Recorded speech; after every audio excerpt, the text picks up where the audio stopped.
Hello everyone. Today's story is called Lubna and Pebble, and it is a beautiful story about kindness, hope and friendship. Now this book reminded me a lot of the story 4 Feet, 2 Sandals, which if you remember, I read that book to you before. And it reminds me of that story because this book is about a little girl who finds herself in a refugee camp with her daddy. And do you remember what a refugee is? Well, in case you don't, a refugee is someone who has to leave their own country because it might not be safe for them to stay there. So in our story today, we meet Lubna, and she's feeling very confused and sad about being in the refugee camp, but she's not alone for long. She does make a special friend or two. So let's begin. The author of the story is Wendy Madur, and the beautiful illustrations are by Daniel Egnus. Enjoy. Lubna and Pebble.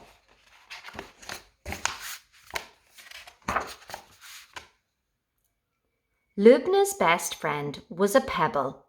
It was shiny and smooth and grey. Lubna found it on the beach when they arrived in the night. Then she fell asleep in Daddy's salty arms. When Lubna opened her eyes, it was morning. They had landed in a world of tents. And there is a lot of tents in refugee camps where the families stay while they're waiting to be resettled. Lubna clutched Daddy's hand and grabbed her pebble. Somehow she knew they'd keep her safe. In a big white tent, Lubna found a felt tip pen. She drew a happy face on her pebble. "Hello, Pebble," whispered Lubna. Pebble smiled back. Lubna told Pebble everything about her brothers, about home, about the war.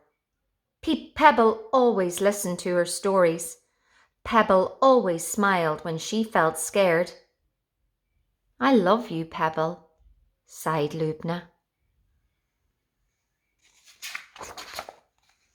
Then the winter arrived. The winds began to blow. The tents began to flap.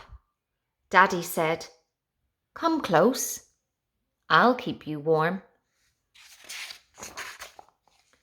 But Lubna was worried. What if Pebble gets a cold? "Well, that must never happen," said Daddy. He went and found a shoebox and a tea towel. "Thank you," Lubna grinned. Then she put Pebble to bed and kissed it good night. Soon a little boy arrived. At first he had no words, just blinks and sneezes and stares. "This is my best friend Pebble," Lubna said. The little boy coughed and sneezed and then smiled. "Hello, Pebble. My name's Amir." Lubna and Amir became friends. They played hide and seek underneath the stars. Isn't that a beautiful picture, girls and boys? But at bedtime, Lubna whispered to Pebble, "You are still my best friend." One day, Daddy was beaming. "We are leaving. We have found a new home." Lubna felt happy and then sad. Amir cried. That night, Lubna couldn't sleep. She asked Pebble what to do. Pebble didn't answer. But by the morning, Lubna knew. Lubna gave Amir the shoebox and the pen. "What do I do if Pebble misses you?" asked Amir. "Draw the smile back on," said Lubna. "And what do I do if I miss you?" "Tell Pebble all about it," Lubna said. Amir nodded and held the shoebox tight.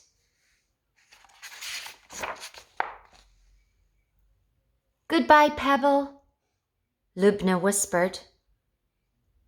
You can see Amir holding the shoebox. You can see Lubna up on the ship.